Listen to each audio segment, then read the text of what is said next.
David Bartley here. Welcome to another episode of Furniture Restoration. Enjoy.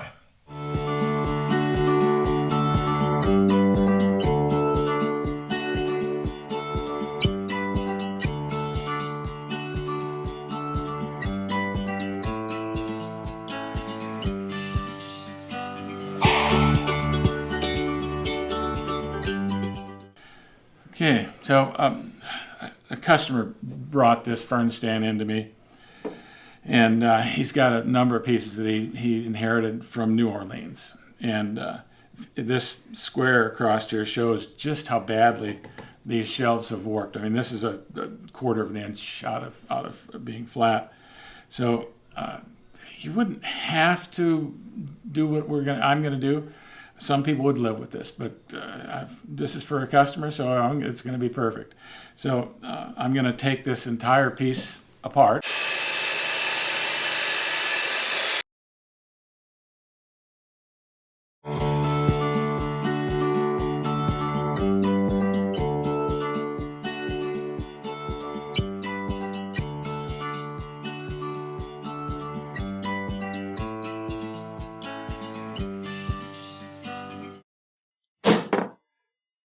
I'm just using some number stamps, and I'm just putting a different number on each one, using a single number at the top, double number at the middle, triple number at the bottom. So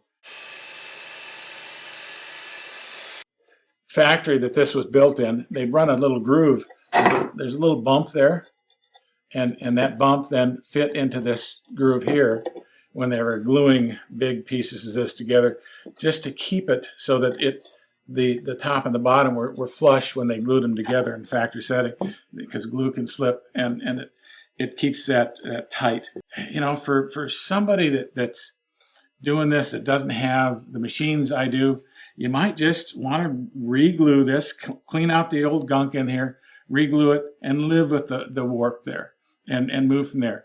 I'm going to take care of the warp on these. So this would have been glued with an old animal hide glue. That's why it came apart so easily.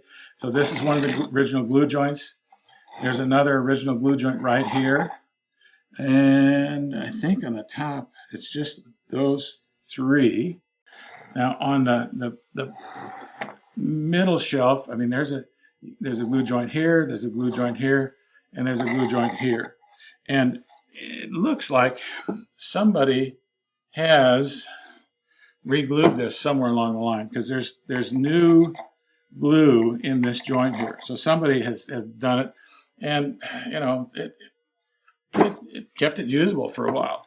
But what I'm going to do, since this has this cup in it, that's warping to it, I'm going to actually cut this probably into 5 pieces, and I'll take them over to the joiner, and I'll put a new straight edge on them so that it's at a 90-degree angle, to take that cupping out of it. And I'll add, because every time I cut it on the table saw, I lose 1/8 of an inch. So if I make 4 different cuts on here, I'm going to lose 1/2 an inch. If I run it through the joiner, both sides of the wood, I'm probably going to lose at least another 1/2 inch. So I'm going to have to add 1 inch of new old wood to this to get back to the same width. And I'll show you how I'm going to do that. So those are the shelves. Now this top shelf has this beading on it.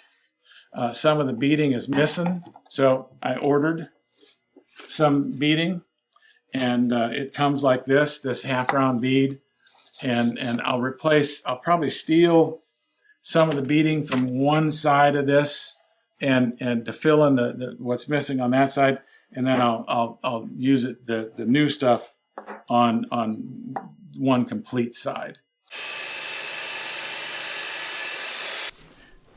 Okay, so the only really detail on this piece that we can take off are this beading here, and these are just nailed on with an incredibly small brad, and sometimes these are really tough to get off. And there's a chunk of glue there again, showing that this has been worked on by somebody over time.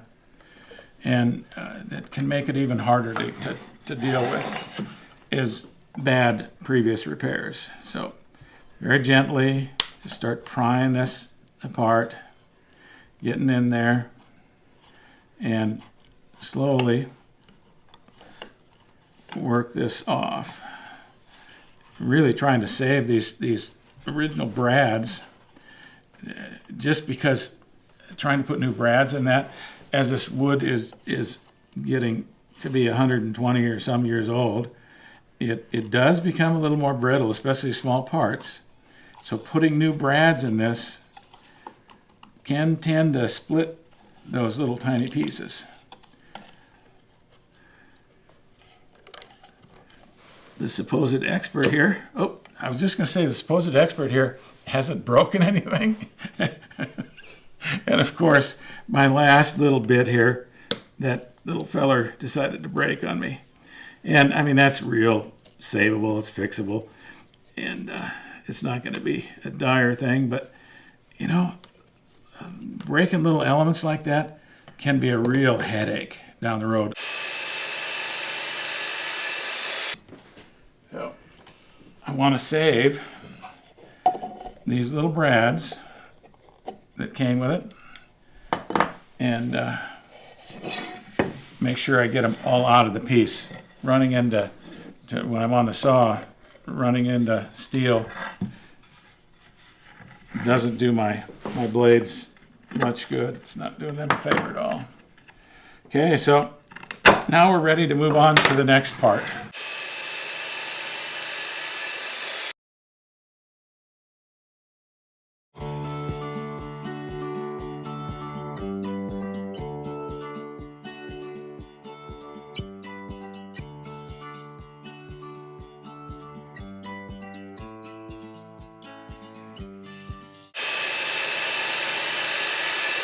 So we took the shelf over to the saw and made 4 cuts in the saw, on the saw, and we started out at 13 inches and now we're at about 12.5 inches. So that's what we lost. That's why I always have spare pieces of old wood. So this is just a piece of old quarter sawn oak that I have around, and I'll take this over to the joiner next, so we'll lose even more, but then we'll cut a piece of this to fit in here so it gives us back the width that we're going to lose. Probably going to lose a little over 1 inch altogether, because I'll have to join each one of these sides that we've cut on both of them. So it'll be 1, 2, 3, 4, 5, 6, 7, 8 passes through the joiner. So let's go do that now.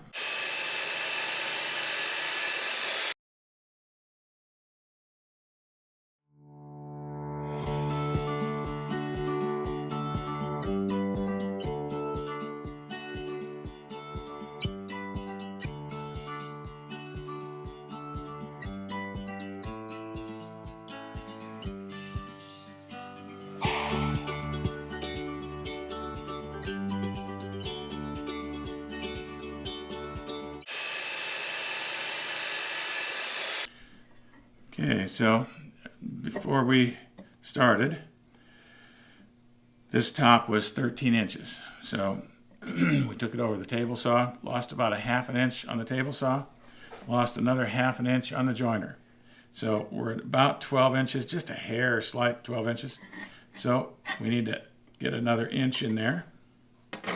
So this is the old wood that I have stored around the shop. So we'll take and add that to the piece, and it'll give us the 13 inches we started with.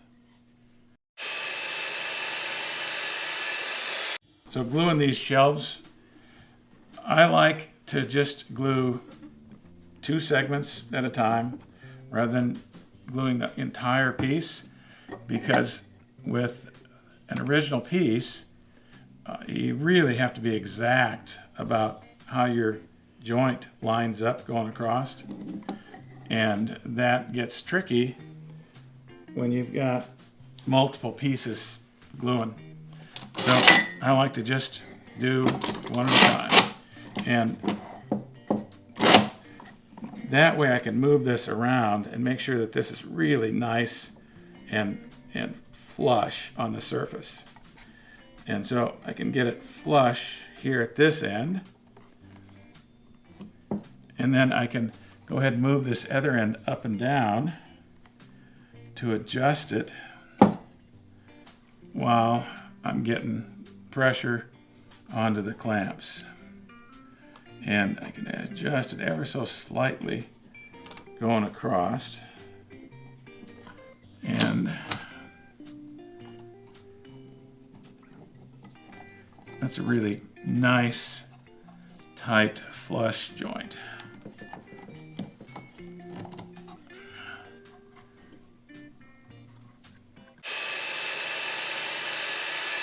So this is one of the shelves, and this one required almost 1.25 inch replacement. And that's cut, I had to, this is a beveled edge, and so I had to cut that bevel. And the bevel is seen from underneath, so it adds a nice bit of relief. So how I did that, this is the last little bit I have left. And I just took a nice sharp chisel and went ahead and start paring away a little bit at a time until I get close to where I want to be. And it helps to have a really sharp chisel. That's pretty darn close. And then I go in with a bit of sandpaper to get my edge completely flush. It's pretty simple to do.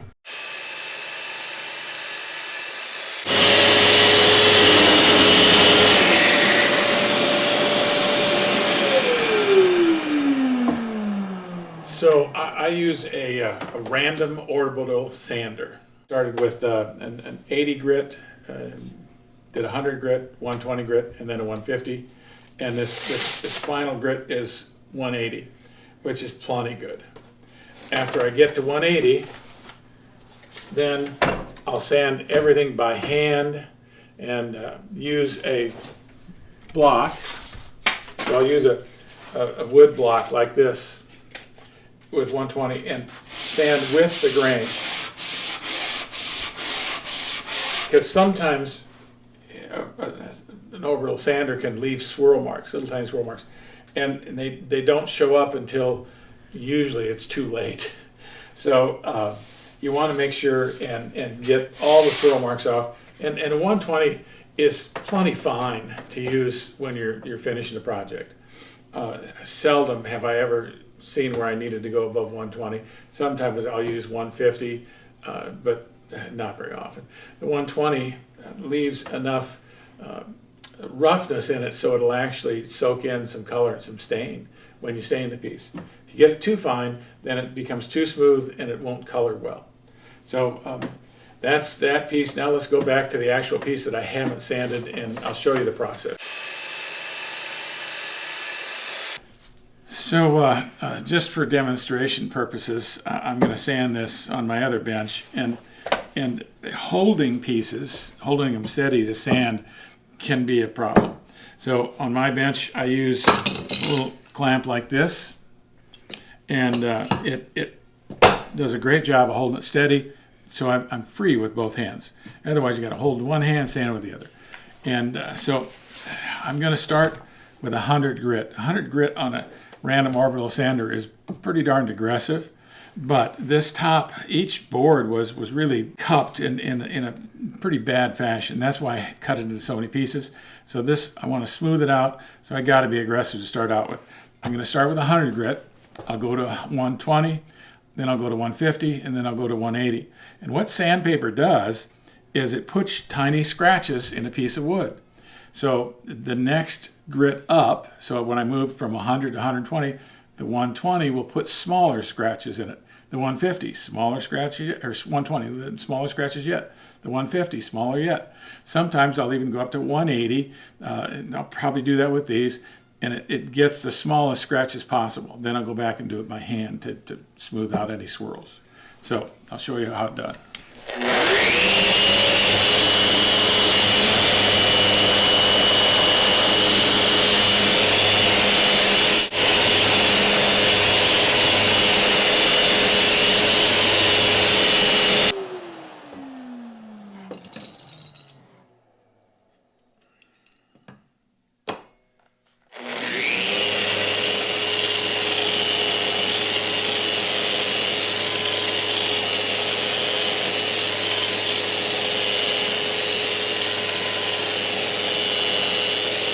Okay, the 100 took a while. This is so weathered. It's in such bad shape. You'll very seldom find a piece that's in this bad of shape.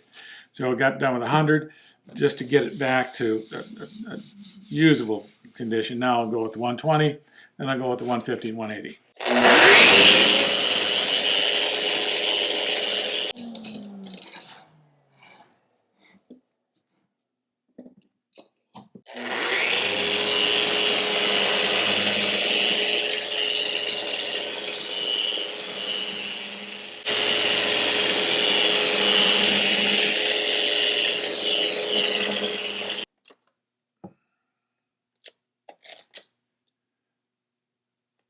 We're on to the 150 now.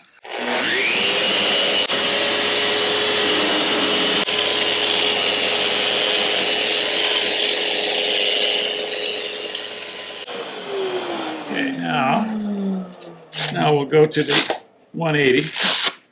That'll be the last grit that I'll use with the random orbital. And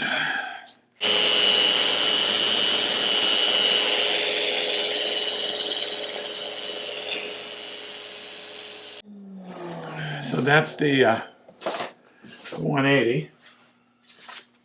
And so now I'll go over it by hand with this 120 sandpaper. And this is a sanding block that my ex-brother-in-law made for me. It's actually pretty darn good. And it's flat. It keeps it flat. So going over it by hand should take out any of the swirl marks. One of the things to always pay attention to is sand with the grain. I mean, you're literally putting tiny scratches in the board. If you go across the grain, they'll just scream, and they'll show. They'll always stand with the grain. In fact, anytime you're doing anything on your wood, if you're stripping it and rubbing it with steel wool or anything to clean it off, always go with the grain, and it will make a difference. It shows up otherwise. So even with that, just that little bit of sanding, if you can zone in on this, David, look at the amount of sawdust that has come off of this board just in that little bit of, I don't know how many strokes, but it wasn't that many. And it has really gotten, hopefully, any sort of stray swirls in there out of it. So, no, not everybody's got a random orbital sander. That's getting hard to say. So you might want to start with, if you're doing a project like this that's this rough, you might want to start with an 80 grit sandpaper. And the grit pertains to the size of the particles that are on the sandpaper. So an 80 grit's pretty rough. I seldom ever use an 80 grit. But in this, if I weren't doing it with a machine, I would have started with 80 grit. And then moved to 100 grit, then 120, and then 150. I can't imagine any time you're going to need over 150 on a piece of furniture, especially one that's this old. I mean, this is maybe 120 years old, somewhere in that age, and it's been really in harsh conditions. I don't know if this was in a greenhouse or on a porch or whatever, but it had to be outside at one point to be exposed to that much weathering. Seldom do I run into anything this bad. But this is a family piece. Came from New Orleans, and a piece like this, you want to have a piece of your family history like this. So it's worth investing the time to bring it back to a really good, usable condition. Okay, so after I've sanded with the 120 and a block, then it's important to get the sawdust that has been forced into the grain, out of the grain. So, I use an air hose in the shop. You can use a little whisk broom like this for bench broom, or you can even use a very slightly damp cloth. But you really want to get the dust out before you move to any further steps of staining or sealing the piece. If you leave it down in there, you're in trouble. Okay, so now I've got the piece sanded. It's looking great so far. I'm going to stain it, and stain is adding a color to the piece. The color I'm going to go to on this piece is to try and get it back to a nice antique color of what would be a vintage oak. So I'm going to use an aniline dye. I prefer using dyes. They're a little more resistant to UV rays, and they're difficult to use. So I'm going to put them on prior to putting the piece together. And they're kind of notorious for streaking, and so it's nice to. This is a lacquer-based aniline dye. So I've got, usually what I've got is a rag soaked with lacquer, so I can go over the piece after I've got it on, smooth it out, make sure that the color's nice and even on the piece. This one is nice and small, so it's easy to do. Try not to do what I just did there and drip the color behind. Often that can be a problem. It'll show up on the piece and appear blotchy. So be more careful than I am. But that's a nice small area to do, and it comes out like that. It'll dry now, and then I'll go with the sealer coat. Then I'll sand the sealer. Then I'll use a glaze on it. On this, I'll use a raw umber, which is kind of a greenish tone. All antiques have a greenish tone to them usually. UV rays bleed out everything but green. So I'll do that and then put a couple coats of pre-catalyzed lacquer on it. Okay, so when I stopped before, I had stained all the pieces, screwed them back together. This is a simple project. There's only 12 screws holding the whole thing together. But I went ahead and sprayed it in my spray booth. And, this is going to a client, so I wanted to have a really durable, hard finish on it. And so I used a vinyl sealer with a pre-catalyzed lacquer. And I'm just thrilled with the end product. This thing was in abysmal shape when it came to me. It's a family piece, so it was important to save it.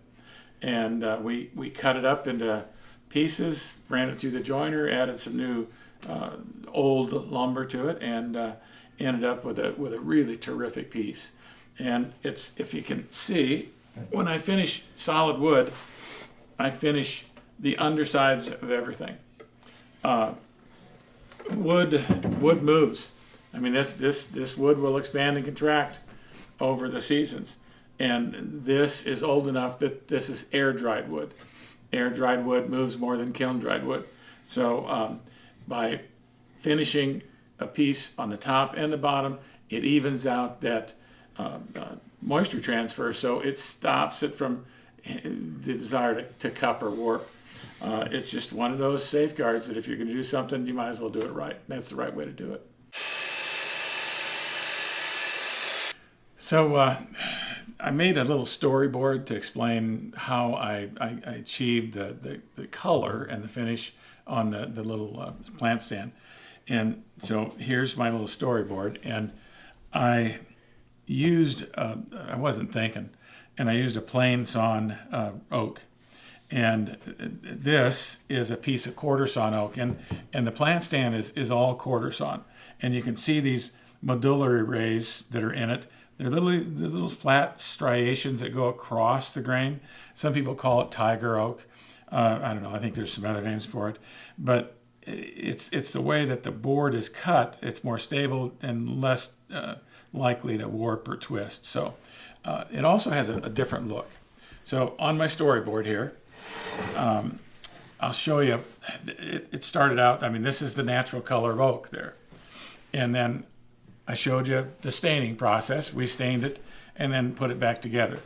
After that, I sprayed it with a vinyl sealer. I sanded the sealer, and then I put on a coat of glaze. I used a raw umber glaze. It's just a ground color that's in a solvent. You brush it on, and then you wipe it all off, and then you brush that out just to thin it out. But it works down in the grain. You can see the difference in the depth of the grain in these, where it's added some color. It's also added a little bit of color on the top coat.